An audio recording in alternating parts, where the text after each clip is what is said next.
All right, Aaron, you ready to do this, buddy? Yes, sir. Let's get it on.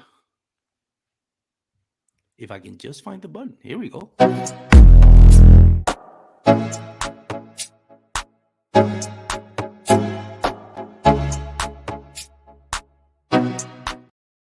All right, boys and girls, welcome once again to the Basket and Beers podcast. This is the real life with your host, your boy Armando. Today I got Aaron Page, just won the North Texas Kayak Championship here at Lake Granbury. And there's a lot of stuff that I want to talk about this lake. It was kind of like a weird tournament result, and we'll dive into all that. We'll dive into what Aaron did on pre-fishing and how Aaron found him and how eventually got the win. But let's welcome in Aaron. Aaron, how you doing, man? I'm doing good. Thanks for having me on. My pleasure. Thank you for coming on. And for those of you that are watching the live show, as you notice on the ticker on the bottom, pre-recorded episode. If you're watching on YouTube and Facebook live tonight, Thursday, for those that are watching, it is a pre-recorded episode. Kind of works out because I'm actually, if you're watching live, I'm right now in Shreveport practicing for the Hobie POS at Caddo and Vista now. And I can't be able to do a live show. So, and Aaron is not available on Thursdays nights because of work, so it works out perfectly. So if you are commenting, please share where you're listening or watching from. And I apologize if you don't see me posting your comments on the live or replying. It's just because, again, it is a pre-recorded episode. And if you're listening on our MP3 formats when it comes out in the podcast, like Spotify, Apple Podcasts, Amazon Music, all those podcast streaming platforms, be sure to please give us your 5-star reviews on it. It really does help out the growth of the podcast when we get good reviews and 5-star reviews. So really do appreciate it. But let's dive in right now into the North Texas Kayak Championship. It is the start of the season, February, for here in Texas. And I'm excited because I always, not only do I get to fish it, but I get to interview winners just like Aaron and get that information out there for you to kind of know what tournament fishing is all about here in Texas. And if you're interested in getting into tournament fishing, you can see the experience or listening to the experience of those guys and girls that fish it. So Aaron, let's hop right into it, man. Again, congratulations on a great tournament. I understand this is your first win in any trail. Yeah, this is really the only trail I've ever fished, and I've been doing it for, this would be my third year now, and first win and actually first limit too. First limit on a tournament. That is awesome. Yeah, I think the most fish I've ever caught was last year in the North Texas Trail at Lake Whitney. I caught 3, and that was the most ever. So this is a first for a lot of things for me. Yeah, Lake Whitney last year was a toughie. Yeah. You did a lot of bed fishing on Lake Whitney last year. I know I tried it, but Honestly, I was real struggling at catching fish that day. So me and my dad both fished that tournament, and I told him I'm going out there with 2 rods. One of them was a wacky worm, and then I don't even remember what the other one was, but I threw a wacky worm all day. I was like, I'm just gonna do a lot of light fishing, and it got me 3 fish, and so this is an interesting rabbit hole that I kind of want to talk about, and that's one of the things I'm really glad that I got you on the show, because it kind of shows, the side from somebody who's been struggling or learning, not necessarily struggling, but just learning to kayak bass fish and then getting into a tournament and then getting, your first win versus interviewing Cody Milton, Russ Snyder, Christian Fish, all those yeah. guys that have done it for years. And, winning is kind of expected out of them. Yep. But for guys like you and me who just picked up this sport, let me ask you, when did you pick up this sport and how has the progression been from when you started to winning the tournament? So I would say I started fishing and kayak fishing all at once. It was probably around 3.5 years ago. I used to fish growing up as a kid, not really anything much. I mean, I would go out to my pawpaw's house and they fish for catfish, and so I used to hate it because just throwing out a bait and letting it sink. So that wasn't really my thing. But 3.5 years ago, my older brother and my dad, they were going to Purtis Creek. They love going there. They camp out, fish for a couple of days. They're like, "Oh, you should come. Just try it out." So I was like, "All right, I'll come." Brought like one little spinning rod, and about an hour while we were out there, I hooked into I think 4 or 5 pounder, and was Nice. hooked ever since. I know, man. That's kind of similar to my experience. Like yourself, I just started, fishing for catfish with my dad. We really didn't know what we were doing, but yeah, it was kind of boring. But it was more that father and son experience. And then finally, first time in a kayak fishing, I hooked into a big bass, which I set the hook like you would expect a rookie to set the hook. Yep. So, and I lost it, but just that experience of getting on a sleigh ride, I'm like, yeah, I can see myself doing this for the rest of my life. What Yeah, has been your progression? Oh, I'm sorry. Go ahead, Aaron. I was just gonna say that 4 or 5 pounder is like on a super small spinning rod with a small Oh, crankbait, and I'm pretty sure I tore that reel up because I was just reeling him in. I wasn't letting him fight at all. I was like, I'm just getting this guy in the boat, and luckily my brother netted him barely, but it hooked me right on because they weren't really catching fish, and I was like the only one that caught fish that day. nice. Yeah, So, what has been your progression like? Like, what's been the learning curve for you? the learning curve I would guess would be learning topographic maps, learning how to use my fish finder, and just learning like different situations. Because I guess starting out and even up until this tournament, I would catch 1, 2 fish a tournament. Never really caught more than 5 ever, even just on fun fishing. So this tournament, I really wanted to. This whole series this year, I really wanted to do good. I set a goal for myself to just catch it. I wanted to finish in the money at least once. So I did a lot of studying on this map, watched a ton of YouTube videos, got only 2 pre-fishing days in, but the second pre-fishing day showed me what I needed to know to win. So um, just preparation, I would say, has been the main thing that I've learned going through all this. Yeah, I think preparation is key. A lot of times there's a big difference when you go, fun fishing and you're like, well, the weather is good. Let me just go out there and see what I can find versus preparing for a tournament. And I think one of the keys to progressing is even when I'm fun fishing, I'm approaching it as I'm pre-fishing for a tournament. Now, every once in a while, you just kind of want to get, especially when you're on a drought, you kind of want to get away from fishing tournaments and pre-fishing tournaments. You just want to just have a nice day out in the water. But I think for the most part, when you start approaching like, I want to catch 5 fish every time I go out, whether it's fun fishing, pre-fishing. Well, pre-fishing, you don't want to sword lip, but Yeah, when you're out there fun fishing, I like to set a limit for like, I need to catch 5 fish in order to think of this day as successful. Not that I'm not having fun if I catch less than 5, but just kind of figure out the progression and how I'm learning to get better, right? If I put like a benchmark, okay, 5 is the minimum that I want, then that helps me achieve that. When you yeah, don't have a benchmark, it's kind of like, well, what is it that you're striving for? And one of the things about, fun fishing is that you get to try out different baits, right? You don't have to stick with with one and say, well, I'm looking for a pattern. You can take that opportunity to learn and try out new things. From when you were at the beginning, I'm assuming you struggled to catch 1, 2, 3, 5 fish. When did you hit that point where you're now, okay, now I can consistently at least approach to catch 5 fish? Because I noticed you said that was the first tournament you actually caught 5 fish, but yeah. on your fun days. I wouldn't even say that I'm at that point yet. I'm still struggling most days. Before before my second pre-fishing day, which was the day before, I hadn't caught a fish since the last tournament at Whitney. I'd only been out like 4 or 5 times because I'd picked up other hobbies, and my confidence had just gone way down in my ability to catch fish, even fun fishing.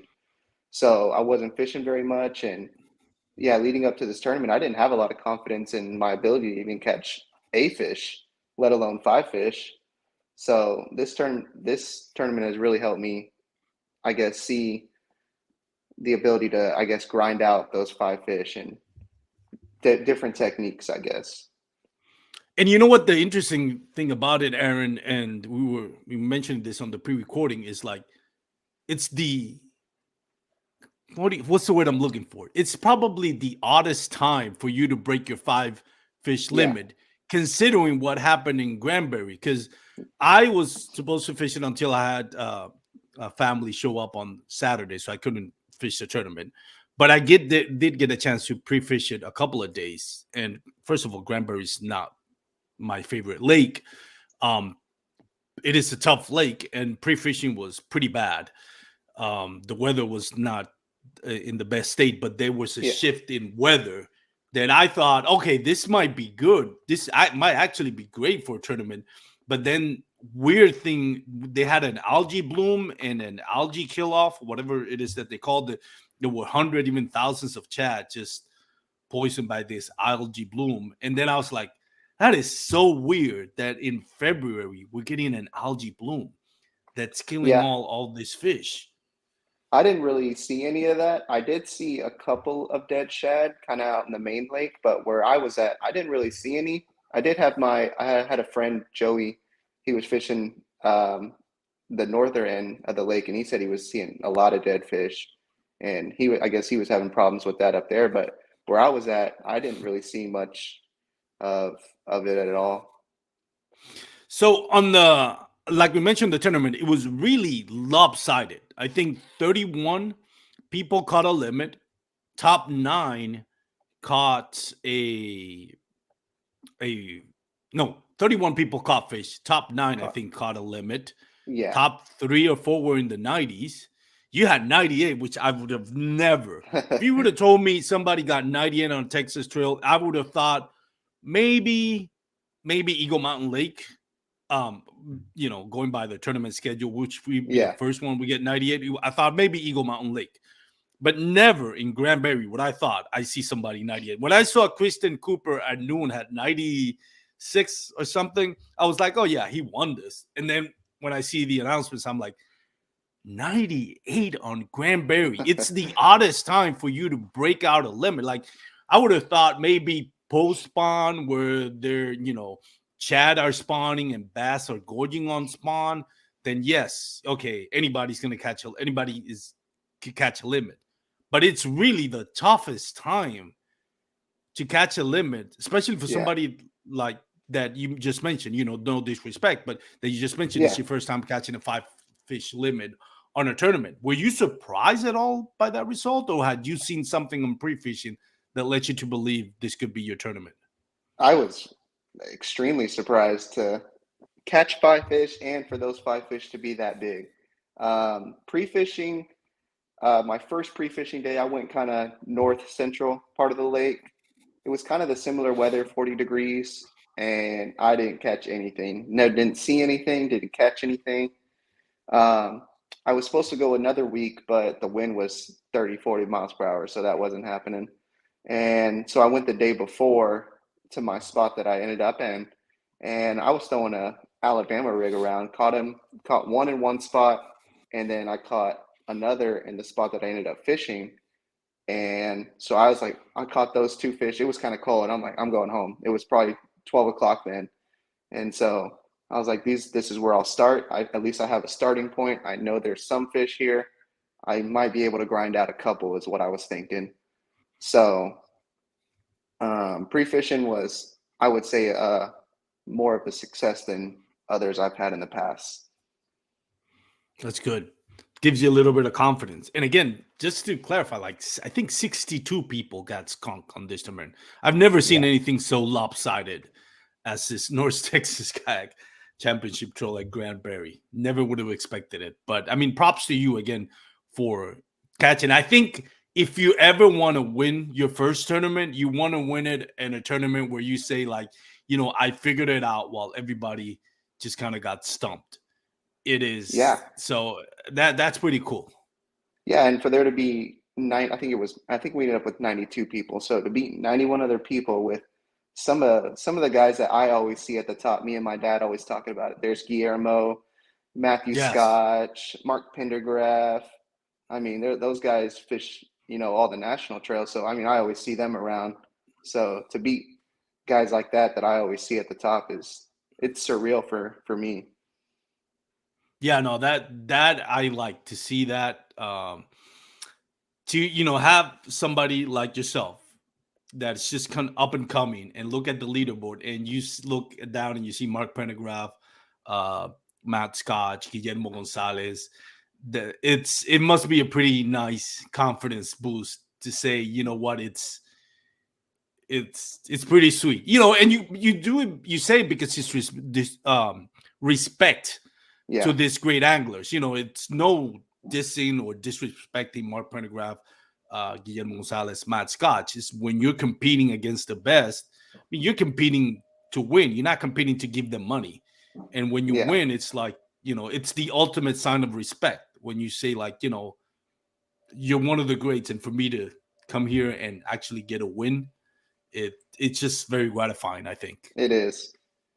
So, Yeah. have you met Guillermo Gonzalez, Matt Scotch, and Mark Pendergraph, all those guys? And what do you get when you talk to them?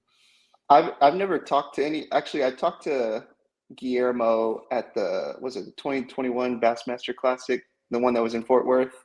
Yeah, I talked to him for a little bit. I don't. He probably doesn't even remember. But I've never really talked to any of those guys. I mean, I'm kind of, I guess you could say, nervous. I mean, these guys are traveling around the country fishing for lots and lots of money. So, I'm for the most part before this tournament barely catching one fish. Like nobody sees my name at the bottom of the leaderboard, which was fine.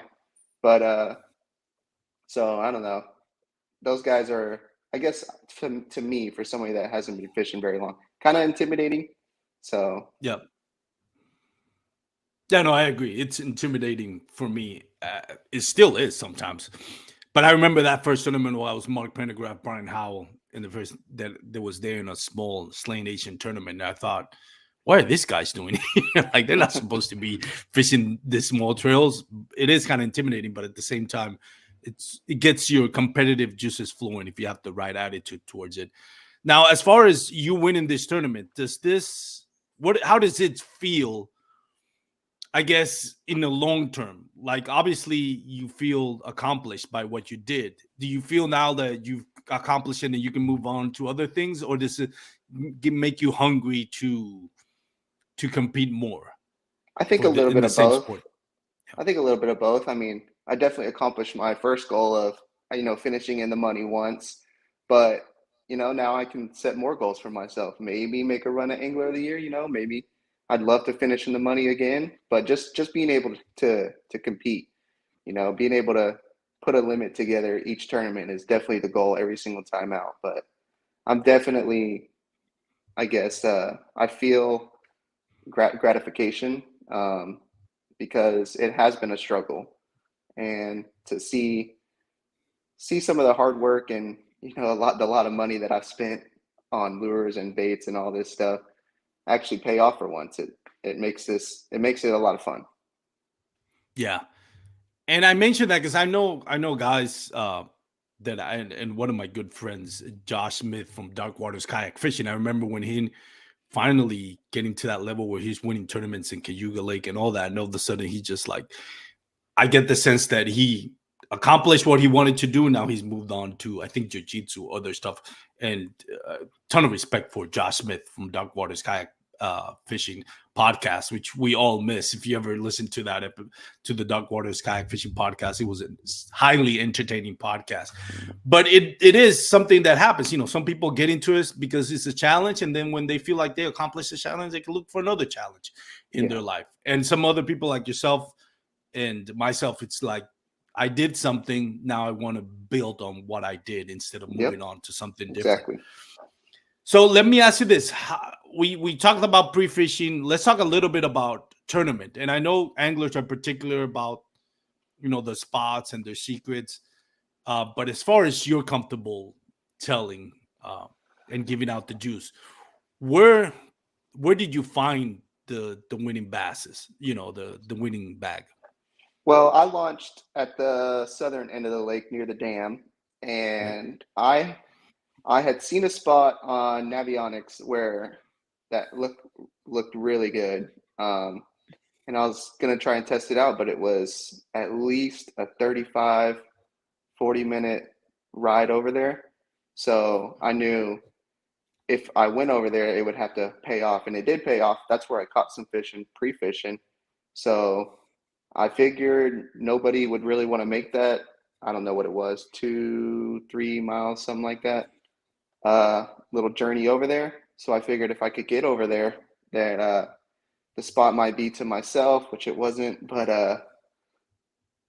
But I did launch from that southern end of the lake, and I didn't go. I did go up north, but it wasn't too far up north. It was still, I'd consider, the southern part of that lake.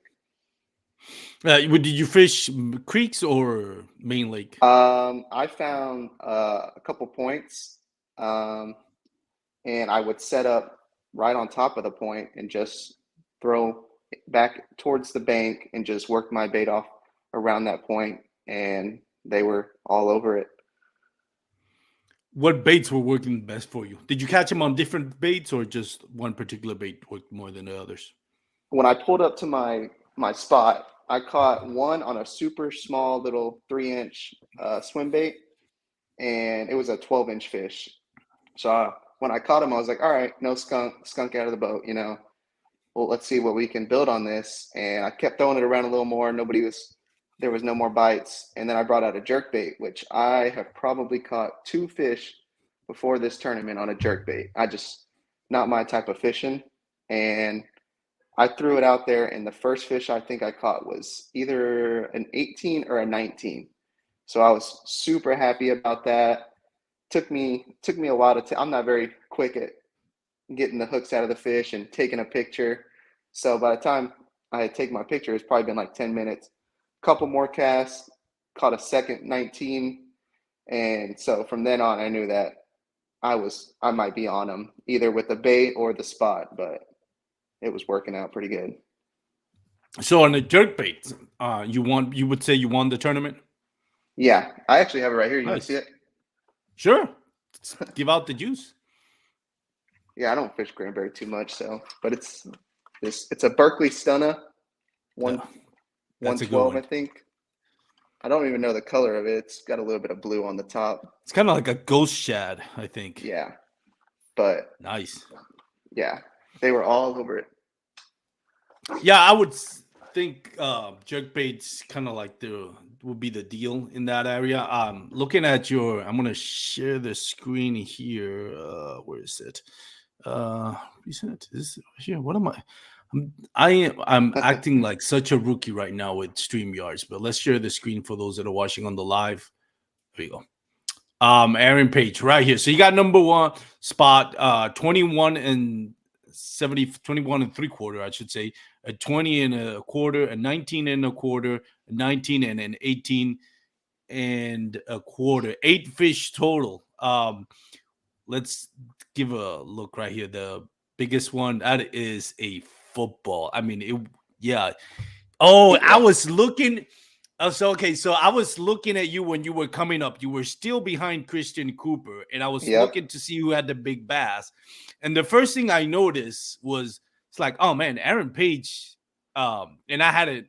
This is the first time I talked to you, so I don't know who you were. But it's like, man, this Aaron Page is a rookie. That's a 22-inch fish right here. And I zoom it, and I see the tails. Like, man, like somebody should. I felt like I should tell Duke, that guy has a 22 inch. That's not a Yep. 20. And then I look at the other side. It's like, Yep. oh, he has that mouth cracked open just a Yep. little bit. So I guess the story with that fish, it was the last coal of the day. So I think I had like a 16 or 14, and I was sitting at, I think it was a 14, because I was sitting at like 92 or something like that. And I had actually moved spots from my original spot because I had sat on that first spot for probably 4 hours, moved to a different point, and I caught 2 small ones. And I was like, all right, there's some more fish on this point.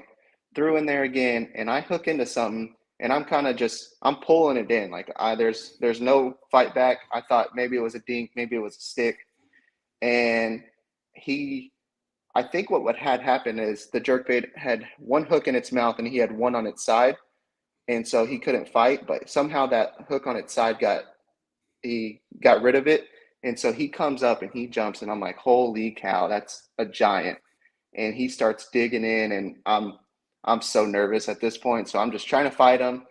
I get him in the net, and I'm just I sit there and I'm just looking at the sky like, holy cow, like that might be the winning fish, not just for the tournament, but for big bass. I'm shaking because it was the biggest fish I've ever caught. He was a little under 7.5 pounds. Um, I was super nervous about getting him on the board, and so his tail was barely touching 22. So I was really focused on that tail touching 22.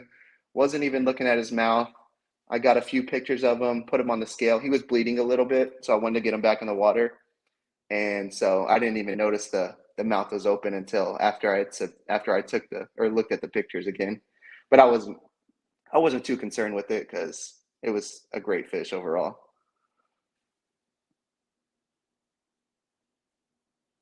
I think your mic went out again. I'm sorry, my bad. I was muted Oh, there there for a you go. second. Yeah. Yeah. So it was a football. I mean, not just a long, but it's pretty big too. Christian Cooper, by the way, I don't know if you met Christian Cooper, great kid. He won Angler of the Year at the Kayak Anglers of Fort Worth the last season before they actually removed that schedule. I congratulations to Christian Cooper. So if you're watching or listening, Christian, congratulations, man. Great job. I was kind of rooting for him when I saw him towards the end before lines out. He was leading at that time. I think. Well, I don't know. I think you before lines out, you were already on the lead. But Yeah, so, go we ahead. were actually fishing the same exact spots pretty much. We were right next to each other. Um, Interesting. yeah, he was because I had fished a spot in the morning because I didn't want to make the 40-minute ride over there because I wanted to get a little bit of fishing in before. I was going to work my way over to that spot.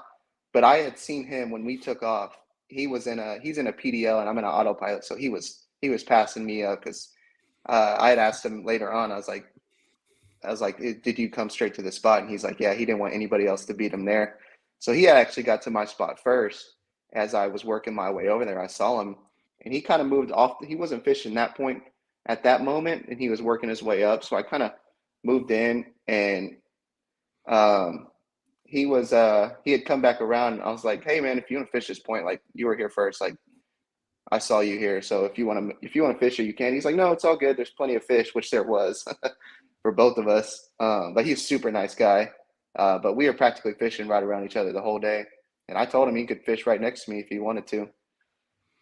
Now, Christian Cooper is a great kid. And I think if he ever decides to do more national trails, I think you'll hear his name a lot more because he really is a hammer. Like Yeah. I said, I've watched him fish for the last 3 years, and he does pretty well. He actually came, I think, 12th on the KBF National Championship in Cado, Oh, really? which was something like almost 300 anglers, maybe more. I can't remember, but it was something between 250 and 300 anglers. So the kid is really good. So I was kind of surprised. I thought he definitely had it on lockdown when I saw that 96 and what was it, 96 and a half that he had. Yeah. But man, I thought congratulations. Yeah, go ahead.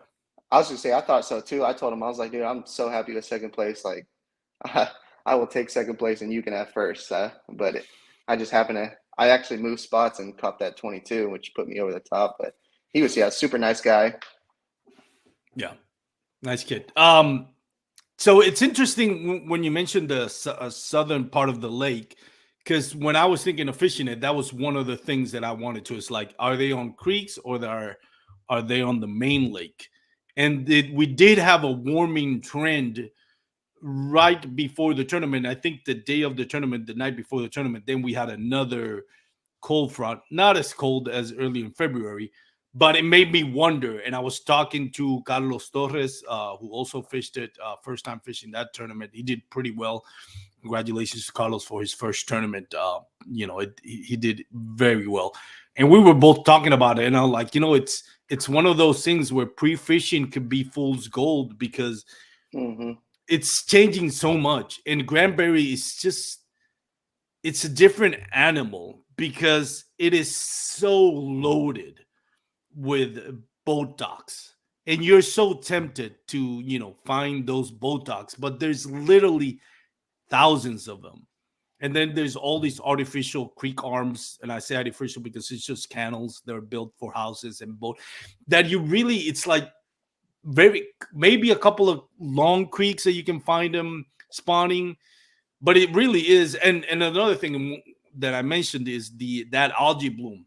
I am convinced that's because it is so influenced by man-made structure Hmm. that I think that water is just with the chemicals that that go into it, with all the human interaction that goes with it. I think that like that's why it had a bloom, an algae bloom so early in the season, just because it's really affected by literally thousands of people just living right there at the edge of that lake, and that human interaction is just kind of like affects the balance, chemical balance, Yeah. pHb balance, more so than let's say Fairfield State Park or Broken Bow in Oklahoma.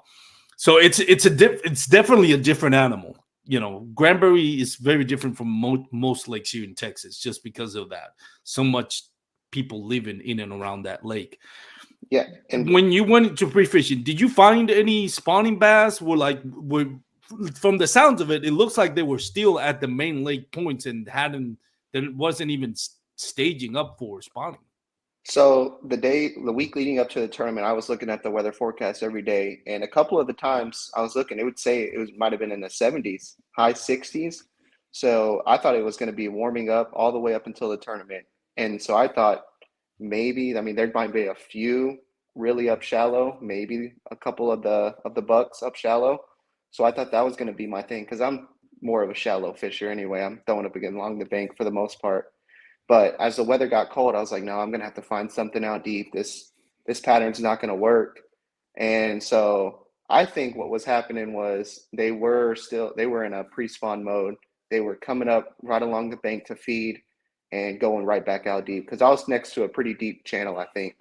So I think they were coming up to feed for a little bit and then they would head right back out, and I was catching them at the perfect time. Yeah, kind of like that transition area where they're just coming in and out. I kind of again, I don't want to spill too much of the juice because I want to respect the privacy as how you caught them and everything. But going by what you're saying, I kind of have this mental image of where you are, because I know I've launched in the south, and there is that huge space between the south, very south ramp, boat ramp, and the next boat ramp, which is probably more north central of the lake. And then there's Yeah, this huge 5-6 mile stretch where it is no boat launch at all. And if you want, and there's some nice spots over there right around that creek bend that I know a lot of people love, but it's just like you really have to work to get to that spot, especially if it's a yeah. windy day. Yeah, luckily it wasn't too windy on tournament day, and I was kept looking for boat ramps that were closer by because I was thinking there had to have been something closer, but as far as public ramps go, there was a couple of those private community ramps, but as far as public ramps go, there was nothing that close.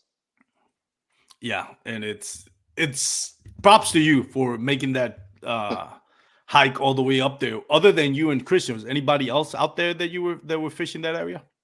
I did see one guy. He went farther up north, but he was not in our spot. One A different guy did come kind of in a cove nearby, but he wasn't in there very long. I don't think he caught anything. Couple boaters were coming through there. None of them stayed too long though. Um, I think only me and Christian were there practically the whole entire day. He was the only other guy that was there the entire time. So a couple people came in and out, but nobody stayed for too long. Let me ask you this: on when you're fishing on tournaments, there seems to be always two school of thoughts. You either run and gun and try to cover as much water as you can, or you sit on a spot and you break it down and try to maximize that spot. For you at the level that you are right now, do you play it by what you think it's gonna? What I mean, let me ask. Let me see what's the right way to ask. The right way to ask that question. Do you play it by what you see on the water before you decide to run and gun or stay at that spot, or do you tend to favor one style more than the other?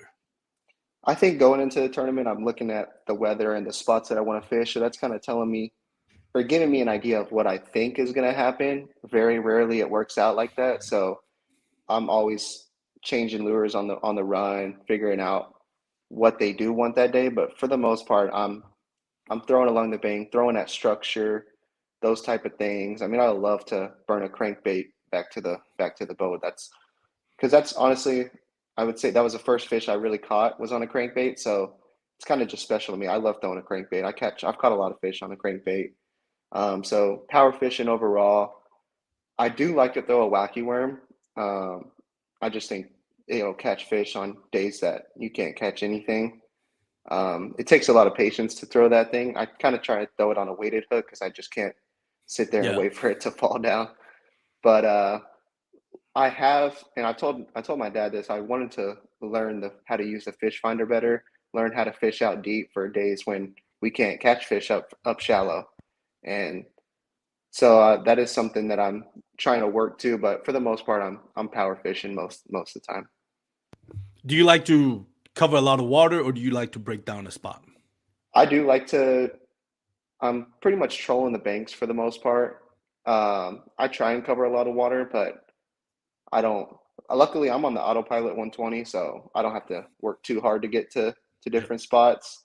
Um, but I do try to cover some water. I usually don't go very far from the boat ramp. This is the first time I've gone this far really from the boat ramp.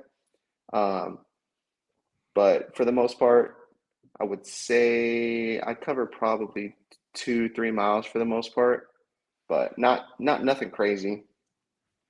Now, on the tournament, what made you decide? You mentioned you would like spend like 5 hours in spot, 4 or 5 hours in the same spot. What made you decide this? What did you saw that made you decide? You know what? I'm going to stay here and stick it out and break down this spot rather than I moving. was I was just catching. I caught a lot of fish. I probably caught 17 to 20 Wow. fish throughout the entire day. I because when I pulled up to the first spot I was on, I caught the 12-inch little bass, and then I caught my 18 and 2 19s within probably 30 minutes. Okay. So I just told myself I'm going to stay here. There's fish here. I'm just going to stay on this spot. I love watching Greg Blanchard on YouTube. He says Yeah. you don't ever leave fish to find fish. So I try and use that. And so I stayed on that spot for the entire time, and I caught 15, 16s, nothing real giant, which is why I ended up moving because I was like, man, if I had a shot at winning, so I told myself, if you want to win, you need to go find a bigger bass. So that's when I decided to move. But I didn't move far. I moved probably 50, 60 yards to a different Yeah. spot. So I was in a little, I guess, 100-yard Pocket. range Yeah. for the entire day. From probably I think I got to that spot around 7:45 until I started heading back to the boat ramp at 2 and fished my way back to the boat ramp. But Nice. yeah. So it just dawned on me. You did your first tournament with a 5 back limit, getting a 5 back limit. And that was 98 and a half. Yeah. How does how does that feel? It's surreal. I mean, I text my dad and my girlfriend. I update them on every fish I was catching, and so I mean, for the most part, in previous tournaments, I'd send them, okay, got one fish, two fish, pretty good day, and then I kept texting them more fish, and they were like, holy cow, four, five, and I was like, yeah, I couldn't believe it, and then my girlfriend actually texted me because I had taken a picture of a fish, uploaded it, and I didn't send it to her. She's like, you didn't tell me you caught another one because I had called, I think, like that 12-inch fish. I was like, I'm just trying to catch fish. Like, I'm not worried about, or I'm trying not to spend too much time on my phone because I think they're out here. And that's something that I've not used to doing. But also, when I was trying to upload the fish, I had too many fish, too many pictures, trying to figure out which one to upload. That was kind of a first time struggle for me from not catching too many fish. Awesome. Man, and again, that is Awesome. Just to, most people go like with my first limit is somewhere in the high 70s, low 80s, and then progression becomes, but just to have your first limit, your first time getting a limit, winning the tournament, and breaking almost 100 inches on a lake that I would bet I would look at every single kayak trail that has been fished in Granbury, and I am pretty sure you have the highest 5 bag limit for a kayak tournament in Granbury. I don't know how many I know Slay Nation used to run trails there. I know North Texas has run it. I think they have run it there before, but I bet nobody has done not even close to 98 on Lake Yeah, Granbury. that just speaks to, I guess, how right, or how, I don't think lucky is the right word you have to be, but how right things have to go for you for that day in order to put together a bag like that and to win one of these type of tournaments. And I was thinking, I was like 98 and a half wins a tournament on a lot of lakes, not just Yeah, Granbury. I mean, that's the type of bag I expect at a Lake Fork or somewhere Palestine, even maybe on a good day, but yeah. not necessarily Granbury all the time, but it just happened to be the right day. Yeah, that is awesome. And again, congratulations on an amazing Thank you. tournament and an amazing result. Looking forward to your next draw. You're gonna fish the North Texas at Eagle Mountain Lake in Fort Worth is the next one, right? Yep, absolutely. I usually fish all the North Texas. I love that trail. Is probably it's a local trail, but I mean it could easily be. It wouldn't be national because you're not traveling around, but it puts together 90 anglers in a tournament in February. That's pretty good, and it's run amazing by Oh all the yeah. guys, all the tournament directors. Duke, Tracy, Jesse was running it that day, but yeah, I love for that being my first trail. I mean, I couldn't. It doesn't get much better, I don't think. Yeah, no, I think North Texas Kayak Championship and the now Texas Kayak Bass League that is run by Chris Morales, I can compare those to any national trails. I mean, because the quality of anglers that we have here in Texas, like you mentioned, Guillermo Gonzalez, Mark Pendergraph, Matthew Scott, there's a bunch more that we Yeah, haven't there's a mentioned. ton of Christian them. Cooper, I think Christian Yeah, Cooper is getting to that level. Um, South Texas also has Brian Scarberry, J.R. Maccabee, Rolando Nandin. Everywhere you go, there's hammers everywhere that take part in national trails and consistently getting checks on national trails. I yeah. mean, winning North Texas Kayak Championship or Texas Kayak Bass League is, I think it's just comparable to any national trail. Are you fishing any national trails this year by any chance? I've never fished any, but I think Bassmaster is on Possum Kingdom this Yeah, year, that's gonna be a good one. and I'm really considering that one. Um, where is Hobie? Is it on Rayburn this year? There's Cattle, which is coming up March 11th, I think. Yeah, not this weekend, next weekend. Well, when we're recording, that's going to be a good one. That's Bistido and Cattle, which is half of Scotto is on Texas, right? Hmm. And then Sam Rayburn. I think Sam Rayburn is towards the end of the season. Yeah, I might fish that one. I might have to borrow my dad's PDL that he has. But I was thinking about that one, but I'm not too sure. But for the most part, I'm fishing every single North Texas trail or tournament this year. Let's talk a little bit about your setup and what kayak do you use, and what kayak do you what kayak, let me ask you this: what was your first kayak, and what's your kayak now? Well, so I started off borrowing my dad. He had an Ascend 12T, I think it was. Yeah, So I started out in that. I would just go to Joe Pool, which was the lake right next to us, and I would just fish that one because you had to paddle the entire time, which wasn't fun. And I underrated ended up, lake, by the way. yeah, you can catch. There's some giants in there. Yeah, yeah. Um, then I went to a Native Slayer Max 12.5. I was real big into, or I still am into Greg Blanchard, so I wanted to get a native. I wanted to get the Titan, but I ended up with the Slayer, and I just saw the autopilot, and I thought that is the coolest thing. I mean, just to be able to sit there and all you got to worry about is fishing. That's pretty much all you got to worry about. So I sold the Slayer Max, and I'm in the 120 now, and I don't see me getting another kayak or needing another kayak for a long time. Yeah, no, That it's is it's the a sweet ride. perfect setup.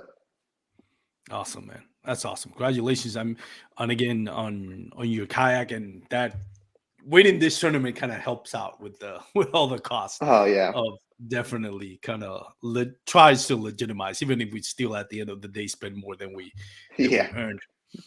Um, so what has been your confidence bait? What do you think is your confidence bait? The crankbait or chatterbait, really. Those are can get bit on most days, I think. Those are what I like to throw. It's fun to catch fish on those things. Not always fun to catch fish on a shaky head or Carolina rig. I fish a lot when it's tough, but those just any type of power fishing bait. I love a spinner bait bite. That's real fun. Yeah, definitely. So okay, so let's do a little before I let you go, and I'll give you a few minutes to do a shout out. Let's do a little bit of a word association. You ready? Yeah. All right. First word for those that never know that don't know what word association. I'm going to give him a word, and he's going to tell me what the first name that comes to mind with it. Okay, so let's start with the easy one. Crankbaits. I think of 6 cents. That's all I use. 6 cents. All right. A jackhammer. I think of $16. That's what comes to mind. I was about to say, if you want to say overpriced, you can say that. No problem. Granbury. I'm thinking of my new favorite lake so far. Largemouth bass.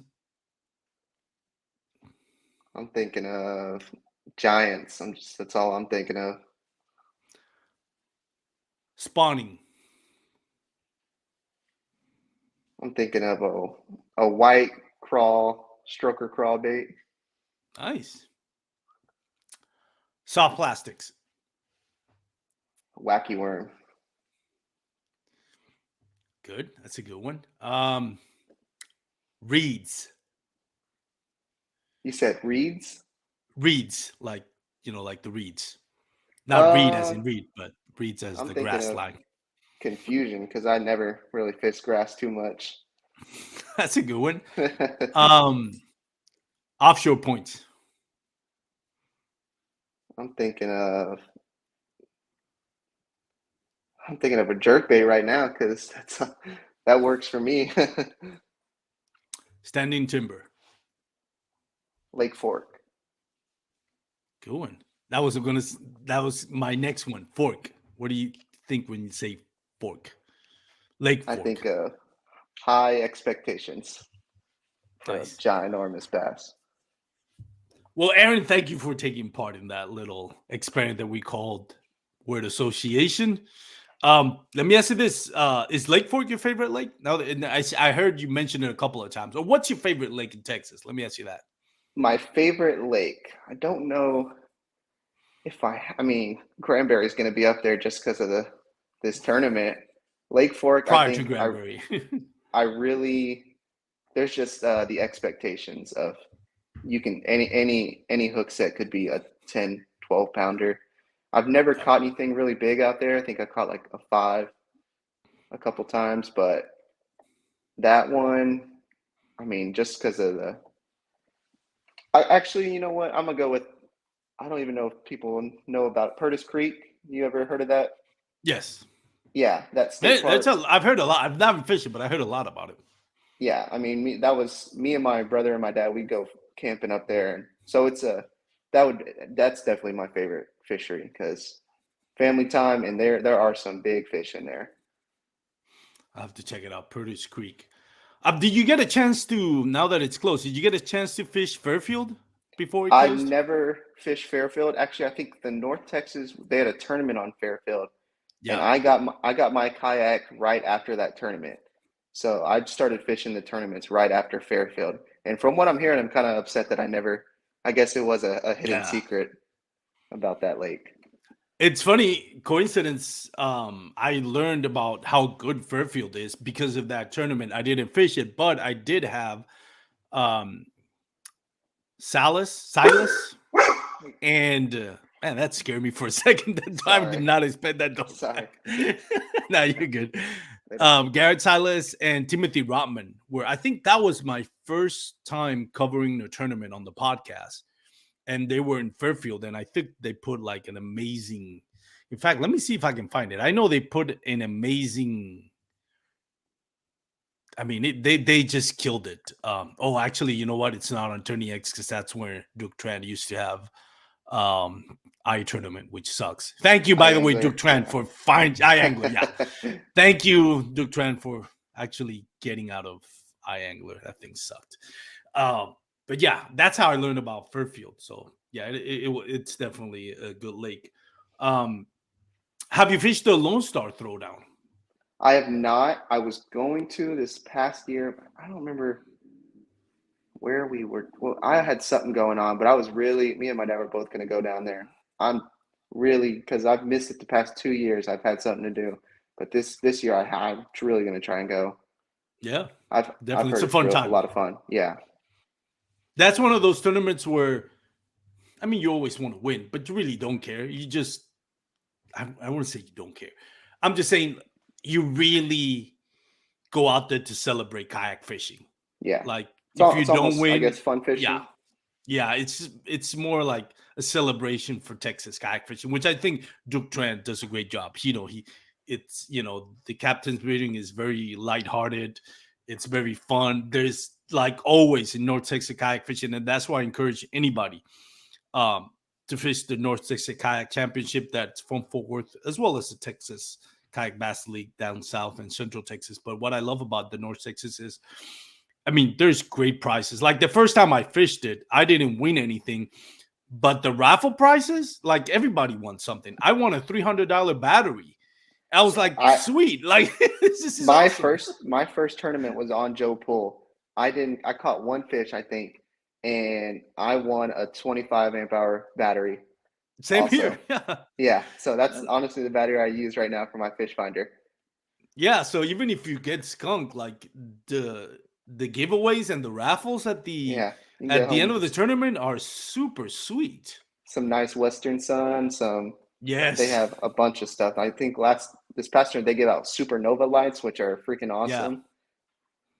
Yeah, it's pretty. Yeah. They got a nice sponsorships going.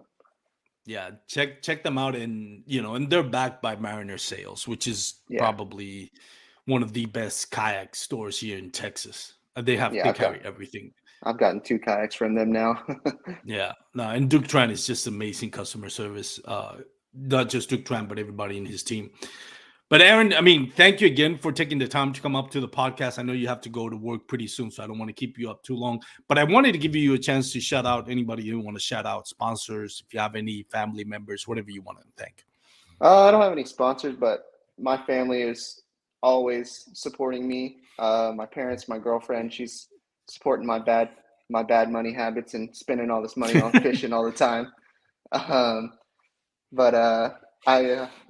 My dad had gone to a party, and the whole party was trying to, I guess, keeping up with the leaderboard and seeing me up at the top, and kept asking him, did he win, and wondering how I was doing.